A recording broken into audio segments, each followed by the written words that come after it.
नमस्कार, स्वागत है आप सभी का अभय न्यूज के 21 अप्रैल बुधवार शाम के बुलेटिन में। मैं हूं आपके साथ सिमरन तिरवार। चलिए देखते हैं आज की कुछ प्रमुख खबरें। इस बुलेटिन के प्रायोजक है आरके निवास bye R K developers. Madhav Nagar Covid centre में मरीजों का लगातार उपचार जारी है और जारी है यहां काम करने वाले स्टाफ का सेवा संघर्ष। बेहद सीमित स्टाफ के जरिए लड़ी जा रही जानलेवा जंग में अब स्वास्थ्य अमले के भी हाथ पांव फूलने लगे हैं। कई घंटे बिना रुके सेवाएं दे रहे स्टाफ को भी अब आराम की दरकार है। एक तरफ निजी अस्पताल स्टाफ की व्यवस्था कर अपनी दुकानदारी चला रहे हैं, वहीं सरकारी अस्पतालों में मरीजों के अनुपात से डॉक्टरों और नर्सिंग स्टाफ की कमी देखने को मिल रही है। इसके बावजूद सभी लगातार काम कर रहे हैं। कई लोग तो ऐसे भी हैं जो कई दिनों से घर भी नहीं गए हैं। ऐसे में सवाल ये उठता है कि जिस तरह निजी अस्पतालों में अतिरिक्त स्टाफ की भर्ती कर अपना काम चलाया जा रहा है, तो सरकारी अस्पतालों में ऐसा क्यों नहीं हो सकता। उज्जैन की पुलिस लाइन स्थित शहीद स्मारक पर पिछले वर्ष कोरोना संकट काल में ड्यूटी के दौरान संक्रमण की चपेट में आकर शहीद हुए तत्कालीन नीलगंगा थाने के थाना प्रभारी यशवंत पाल को कलेक्टर आशीष सिंह और पुलिस अधीक्षक सत्येंद्र कुमार शुक्ल ने पुष्प अर्पित कर श्रद्धांजलि दी। उज्जैन कलेक्टर ने दिवंगत यशवंत पाल की सेवाओं को नमन करते हुए उनके परिवार के प्रति अपनी संवेदनाएं व्यक्त की और हमेशा उनके साथ खड़े रहने का आश्वासन भी दिया। साथ ही उज्जैन पुलिस अधीक्षक सत्येंद्र कुमार शुक्ल ने पुलिस लाइन में पुलिस कर्मियों के लिए निर्माणाधीन जिम को शहीद यशवंत पाल के नाम समर्पित करने की घोषणा की। इस अवसर पर एएसपी अमरिंदर सिंह, एएसपी रविंद्र वर्मा सहित कई पुलिस अधिकारी उपस्थित रहे। आज से ठीक एक वर्ष पूर्व हमारे साथी निरीक्षक श्री यशवंत पाल को हमने कोरोना की जब प्रथम लहर थी उसमें लड़ते हुए अपने प्राणों की आहुति उन्हें दी थी। आज हमने उनको श्रद्धापूर्वक नमन किया है और उनकी स्मृति में जो हमारे यहाँ का एक नया जिम्नेजियम है, उस जिम्नेजियम को हमने उनके नाम पर उद्घाटन में भी जो निर्माणाधीन है उनके नाम पर उसको जिम्नेजियम को समर्पित किया है। और इस अवसर पर मैं सिर्फ इतना कहूँगा कि कई सारे हमारे साथी हैं जिन्होंने कोरोना के साथ लड़ते हुए अपने प्राणों की आहुति दी है। निश्चित तौर पे आज अगर सड़क पे पुलिस खड़ी है तो आपकी सुरक्षा के लिए खड़ी है, आम जनता की सुरक्षा के लिए खड़ी है। इस अवसर पर मैं सबसे अपील करता हूं कि पुलिस को सहयोग करें और कोरोना की जो दूसरी लहर है उस लहर को हम सब मिलकर लड़ें और घर पे रहें, सुरक्षित रहें और ऐसा करके ही हम इस दूसरी लड़ाई को फिर जीतेंगे, ये मेरा दृढ़ विश्वास है। ठीक एक साल पहले नीलगंगा थाना प्रभारी श्री यशवंत पाल जी का कोरोना से दुखद निधन हुआ था। पहली पुण्यतिथि है और जिसके लिए श्रद्धांजलि का छोटा सा कार्यक्रम रखा गया है। निश्चित रूप से जो पहली लहर कोरोना की थी उसमें उस समय जो डर का माहौल था आज की तुलना में हज़ारों गुना ज़्यादा था और उस समय फ्रंट लाइन वॉरियर बन के जिस तरीके से सभी ने अपनी अपनी भूमिका खासतौर पर पुलिस में और दूसरे महकमे के लोगों ने ज़्यादा की थी, उसकी जितनी प्रशंसा की जाए कम है। और ये श्री यशवंत पाल जी जैसों का बलिदान ही है जिसके कारण हम लोग कोरोना की पहली जंग को जीत पाए थे। और अभी की जो ये लहर है ये इससे ज़्यादा खतरनाक है। सभी को बहुत सावधानी बरतने की आवश्यकता है और ज़्यादातर लोगों का तो वैक्सीनेशन जो है वो हो गया है। बाकी जो हमारे फ्रंटलाइन वर्कर्स हैं, मैं सभी से अपील करूंगा कि कृपया अपना वैक्सीनेशन ज़रूर करा दें और आप लोग अगर सुरक्षित रहोगे तभी हमारा प्रदेश और देश सुरक्षित रहेगा। और एक बार फिर से मैं स्वर्गीय श्री यशवंत पाल जी उनको याद करते हुए उनकी सेवाओं को नमन करता हूँ और उनका जो परिवार है हम लोग कोशिश करेंगे कि आगे भी हम लोगों की तरफ से उनको पूरा सपोर्ट, पूरा सहारा मिलता रहे, उनको कोई भी समस्या आगे ना आए। बुधवार सुबह महाकाल मंदिर क्षेत्र के 24 खंबा माता मंदिर के पास बिजली के खंभे से तार टूट कर गिर गया। अमूमन इस गली में बड़ी संख्या में लोगों की आवाजाही बनी रहती है, लेकिन लॉकडाउन होने के कारण यह गली सुनसान थी। टूटे तार में करंट होने के कारण बड़ी घटना हो सकती थी। जैसे ही महाकाल पुलिस को बिजली का तार टूटने की सूचना मिली, महाकाल थाना प्रभारी अरविंद सिंह तोमर ने तुरंत मौके पर पहुंचकर पर्याप्त पुलिस व्यवस्था लगाई और एमपीबी को तार टूटने की सूचना दी गई। कुछ देर पहले ही 24 खंबा माता मंदिर के पीछे गली में 2 पोल को जोड़ने वाली बड़ी केबल टूट गई है, जैसे ही सूचना मिली कि टोल टूट गई है, हम लोग आए हैं, एमपीवी को खबर कर दी गई है और दुर्घटना न हो इसलिए हमने यहाँ बल लगाया है। करंट है इसमें। पिछले साल 30 अक्टूबर को उज्जैन के संत नगर चौराहे पर हुई मारपीट और हत्या के मामले में फरार चल रहा आरोपी बुधवार सुबह पुलिस की गिरफ्त में आ गया।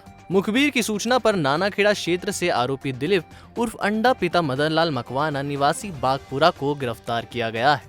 30 अक्टूबर 2020 को संत नगर चौराहे पर राहुल, अमन, मोनू और चिंतामन बैठे हुए थे, जहां आपसी रंजिश के चलते आरोपी बाला प्रजापति, बाबू लश्करी, मयंक उर्फ मंडप और सूरज नरवले आए और चारों युवकों पर हमला कर दिया।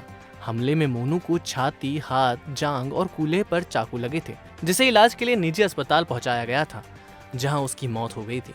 घटना के बाद पुलिस ने तुरंत कार्यवाही करते हुए हमले के तीनों आरोपियों को गिरफ्तार कर हत्या की विभिन्न धाराओं में प्रकरण दर्ज कर मामला जांच में लिया था, जिनसे पूछताछ करने पर उन्होंने अपने चौथे साथी दिलीप उर्फ अंडा के भी साथ होने की जानकारी दी थी।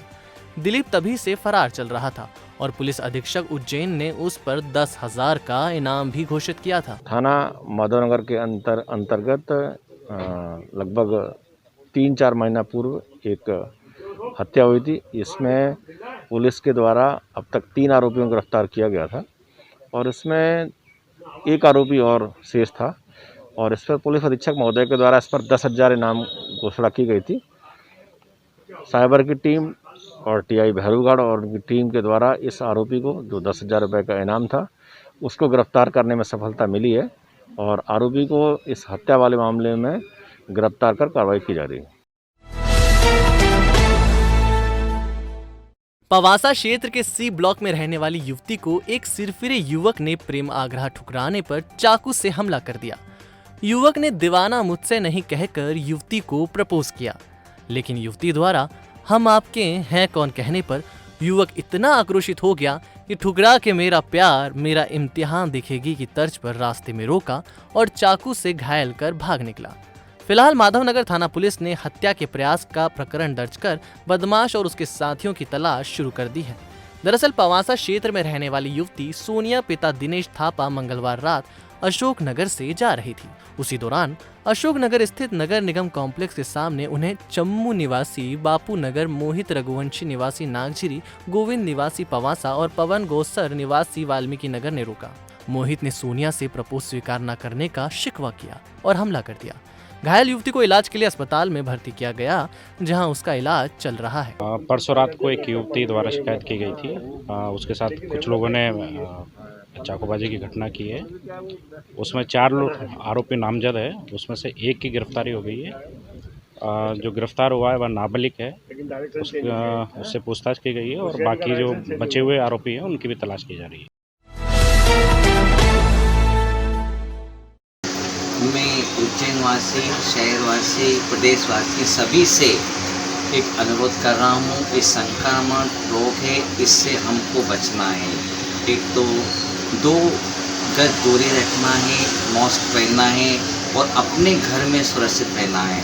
अपने घर में 8 मेंबर होते हैं तो लोग कहते हैं 4 बाहर जा रहे हैं। मैं 4 के बदले कह रहा हूँ कि 1 ही जाए, आवश्यकता है वो जाए, बाकी सब घर में रहें।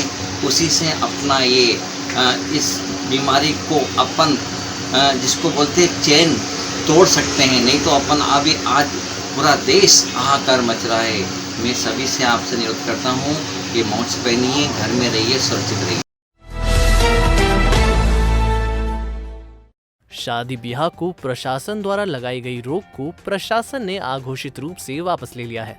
हालांकि इसे लेकर अभी तक कोई दिशा निर्देश जारी नहीं किए गए, लेकिन यह तय है कि प्रशासन उन शादियों के लिए नरम रुख अपना रहा है जिनमें लग्न लिखे जा चुके हैं और मेहंदी, माता पूजन जैसे आयोजन हो चुके हैं, जिनकी तारीख आगे बढ़ाना संभव नहीं है। हालांकि प्रशासन बारात या साहबोध से आयोजन करने वालों पर सख्ती करने से भी नहीं चुकेगा। कुल मिलाकर सार ये है कि शादी अगर सिर पर आ गई है तो घर घर के लोग मिलकर उसे अंजाम दे दें। बुधवार को रामनवमी के उपलक्ष्य में शहर के कई राम मंदिरों में श्रृंगार कर आरती की गई। इसी कड़ी में महाकाल मंदिर प्रांगण के सभा मंडप स्थित राम मंदिर में भी विशेष साज श्रृंगार किया गया। पंडित लोकेंद्र व्यास ने बताया कि लॉकडाउन के चलते पिछले वर्ष भी शासन के निर्देशानुसार पूजन किया गया था और इस वर्ष भी जनता कर्फ्यू का सहयोग करते हुए केवल मंदिर के पुजारी द्वारा प्रसाद का भोग लगाकर महाआरती की गई है।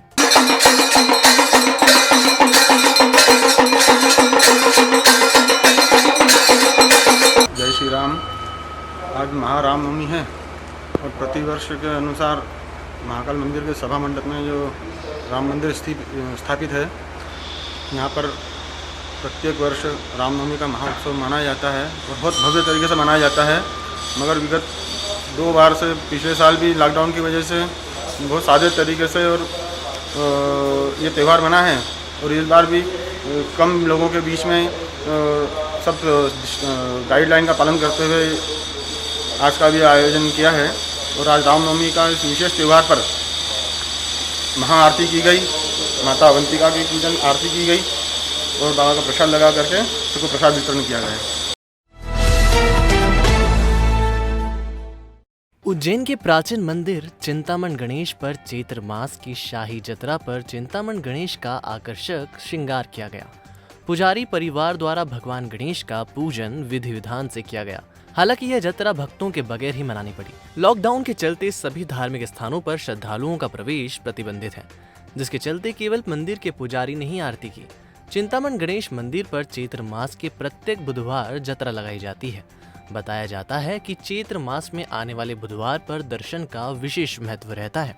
बुधवार को लाखों श्रद्धालु दर्शन करते हैं। पिछले 3 बुधवार से मंदिर के मेन गेट पर ताला लगाकर श्रद्धालुओं को दर्शन करवा रहे थे। इस बुधवार को संपूर्ण लॉकडाउन होने के कारण दर्शन पूरी तरह से प्रतिबंधित कर दिए हैं। वहीं पुजारी ने बताया कि शासन की गाइडलाइन का पूरा पालन किया जा रहा है।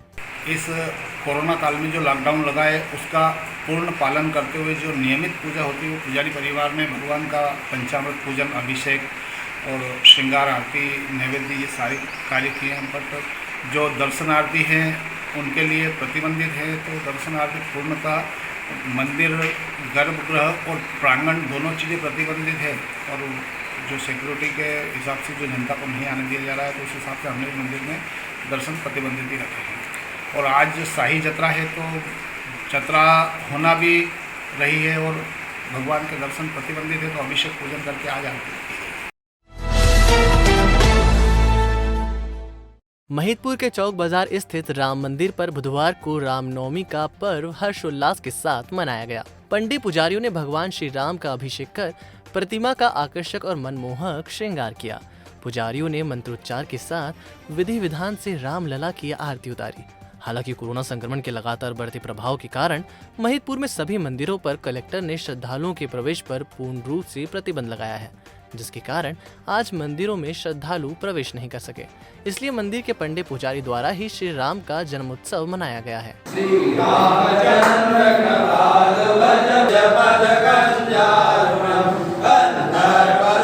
राम मंदिर चौक बाजार में सोशल डिस्टेंसिंग का पालन करते हुए राम मंदिर में रामनवमी का पर्व मनाया गया, उसमें आरती की गई। शहर के राम मंदिरों में रामनवमी पर्व कोरोना गाइडलाइन का पालन करते हुए भगवान श्री राम की पूजन अर्चना और महाआरती कर मनाया गया। इस दौरान भगवान श्री राम से कोरोना महामारी को समाप्त करने की मंगल कामना की गई।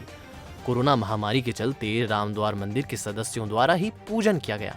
प्रातः काल संत राम सुमिरन के द्वारा श्री रामचरितमानस का पाठ किया गया और वर्तमान वैश्विक संकट से सभी को उबारने और सभी के दुख दूर करने को लेकर प्रार्थना की गई। दोपहर 12 बजे महाआरती की गई। साथ ही खेड़ापति मंदिर, जेजूरी मंदिर में भगवान श्री राम की आरती कर रामनवमी का पर्व मनाया गया।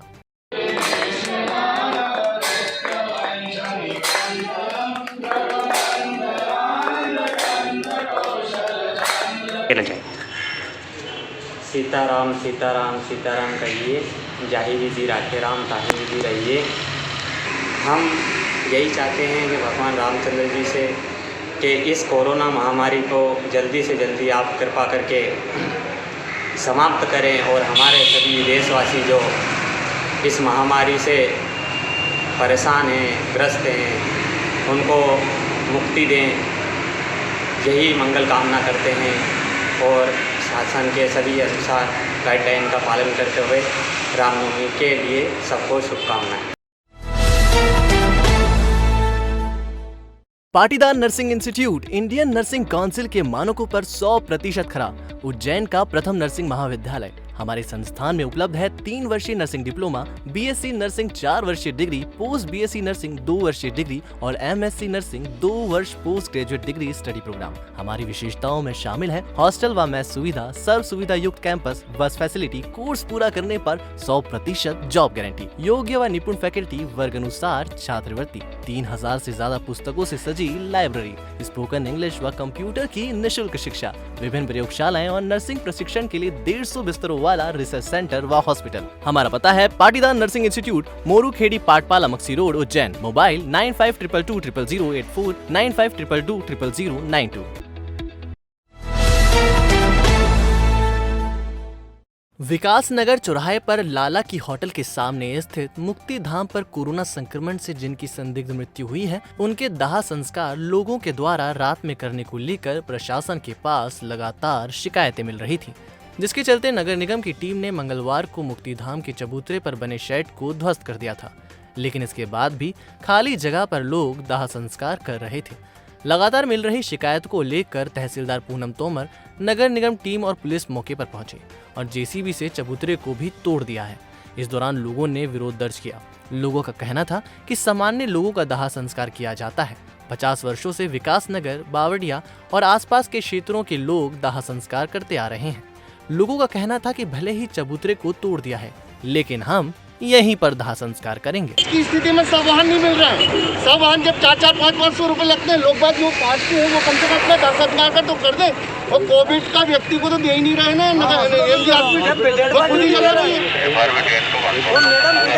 ये शमशान गिराया गया और उस स्थिति में गांव में 2 मृत्यु हुई थी, सामान्य मृत्यु थी, तो दोनों को इमरजेंसी में अलग अलग स्थान पर जलाना पड़ा।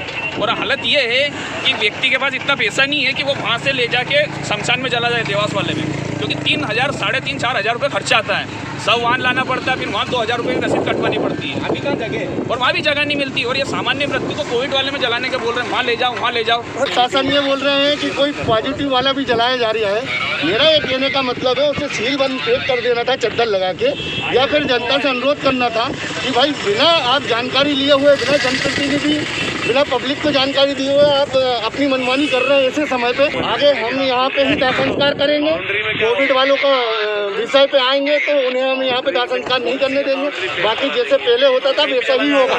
2-3 दिनों से शिकायत आ रही थी कि यहाँ पे कोविड और संदिग्ध डेड बॉडियाँ जो है वो लाके रोज जलाई जा रही है, और इसीलिए यहाँ पे जो है इसको नगर निगम कमिश्नर महोदय के मौखिक आदेश पर नगर निगम के द्वारा इसको हटाया जा रहा है।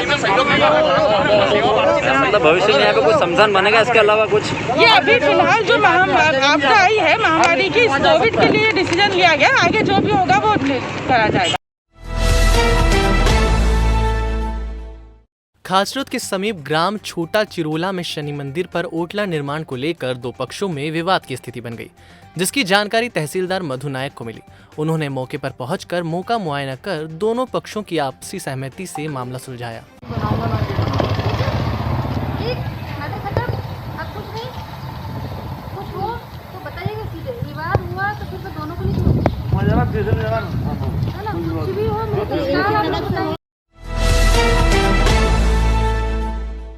खासरोद तहसील में भी कोरोना संक्रमण तेजी से फैल रहा है। 21 अप्रैल से 30 अप्रैल तक जनता कर्फ्यू का असर खासरोद में देखने को मिला। चबूतरा चौराहा, पुराना बस स्टैंड, शुक्रवारिया बाजार, बोहरा बाजार में लॉकडाउन प्रभावी रूप से सफल दिखाई दिया। Railway station, Nagda road, Ratlam road, Badnagar road पर बैरिकेडिंग्स लगाकर लोगों को बाहर के बाहर रवाना किया गया। सिर्फ जरूरतमंदों को ही प्रवेश दिया गया। खासरोद प्रशासन की माने तो कोरोना से अभी तक 4 मौतें हुई हैं, लेकिन वास्तविकता में मौतें इससे कई गुना ज्यादा हुई हैं। सिविल अस्पताल खासरोद संसाधनों के लिए 10 लाख रुपए विधायक निधि से मिलना है, लेकिन आज दिनांक तक ना वेंटिलेटर बेड और ना ही ऑक्सीजन अस्पताल पहुंची है। दूसरी ओर निजी अस्पताल में इलाज जारी है, वहीं सरकारी अस्पतालों को तैयार किए जाने के दावे भी बौने साबित हो रहे हैं। स्थिति काफी भयावह हो गई है, इसीलिए तो लॉकडाउन किया गया है और धीरे धीरे स्थिति बिगड़ने लग गई बहुत ज़्यादा। इसलिए सारी चीज़ें अवेयरनेस के साथ सबको ध्यान रखना है, मास्क पहनना है, सारी चीज़ें करना है। और अभी पेशेंट फिलहाल अपने यहाँ पे एक्टिव पेशेंट जो है 15 पेशेंट है और डेथ जो है 6 पेशेंट की डेथ हो चुकी है। हाँ, कहीं ना कहीं इधर उधर पेशेंट जाते हैं, जानकारी छुपाते हैं, उसकी वजह से अपने मान सकते हैं कि कुछ आंकड़े जो है वो गलत आ रहे हैं। बाकी जो हमारे पास जो आते हैं पेशेंट हॉस्पिटल में सैंपलिंग कराते हैं, उसके थ्रू जाते हैं, वो आंकड़ा जो है वो हमारे पास रहता है। अच्छा, ये बताइए सर, खाचरोद में कोविड केयर सेंटर कब तक चालू हो जाएगा? सारी चीज़ें मेरे पास अवेलेबल होती तो मैं कल ही चालू कर देता या आज ही चालू कर देता, पर कुछ चीज़ों की कमी की वजह से रुकना पड़ रहा है मुझे। ऑक्सीजन पूरी कंप्लीटली सब चीज़ें हो जाएगी हमारे पास में, आज शाम तक अवेलेबल हो जाएगी, और दूसरी कुछ अदर चीज़ें जो है वो हमारे पास अवेलेबल नहीं हुई है। अभी बीएमओ साहब से हम बात करेंगे उसके लिए भी, वो जैसे हमें कुछ अमाउंट वगैरह व्यवस्था करवाते हैं या इंस्ट्रूमेंट की व्यवस्था कराते हैं तो हम जल्द से जल्द खरीद के इसको चालू करेंगे। मंगलवार को जिला प्रशासन द्वारा जिले में संपूर्ण लॉकडाउन के आदेश के बाद बुधवार सुबह से ही प्रशासन सख्ती करता नजर आया। नायब तहसीलदार जीवनलाल मोगी, थाना प्रभारी अशोक शर्मा और पुलिस प्रशासन ने इस दौरान बेवजह सड़क पर घूमने वालों पर सख्ती के साथ कार्रवाई की। आने जाने वालों से पुलिस ने पूछताछ की। इंगोरिया चौपाटी पर सभी दुकानें बंद करवा दी गईं। 1 साल बाद फिर से लॉकडाउन लगने के कारण पूरा क्षेत्र सुनसान नजर आया। गौरतलब है कि पिछले दिनों से उज्जैन शहर के अलावा ग्रामीण क्षेत्रों में भी कोरोना संक्रमण के मामले लगातार सामने आ रहे थे, जिसे देखते हुए अब शहरी क्षेत्रों के साथ साथ ग्रामीण क्षेत्र में भी सख्ती की जा रही है।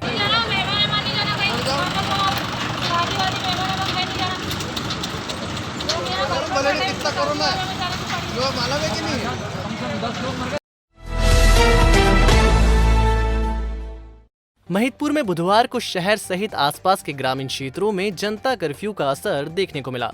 शहर का संपूर्ण बाजार पूर्ण रूप से बंद रहा। एसडीएम कैलाश ठाकुर ने जानकारी देते हुए बताया कि कलेक्टर उज्जैन द्वारा महिदपुर अनुभाग में जनता कर्फ्यू के आदेश जारी किए गए हैं। ऐसे में प्रशासन द्वारा शहर व तहसील में जनता कर्फ्यू के आदेश का पालन सख्ती से करवाया जा रहा है। पुलिस विभाग ने भीमाखेड़ा नारायणा रोड और शिप्रा नदी के पास बैरिकेडिंग कर लोगों को शहर में घुसने से रोका। जो लोग जरूरी काम से शहर में आ रहे हैं उन्हें आने की अनुमति दी जा रही है, लेकिन जो लोग बेवजह घूमने की कोशिश कर रहे हैं उनके खिलाफ प्रशासन द्वारा सख्ती से कार्यवाही भी की जा रही है। एसडीएम ने बताया कि क्षेत्र में लगातार पुलिस विभाग द्वारा इस तरह का अभियान चलाते हुए कार्यवाही की जाएगी। जो लोग नियमों का पालन नहीं करेंगे उनके खिलाफ चालानी कार्रवाई कर प्रकरण भी दर्ज किया जाएगा। तो आपने देखी आज की कुछ प्रमुख खबरें। कल फिर मिलते हैं इसी समय। नमस्कार।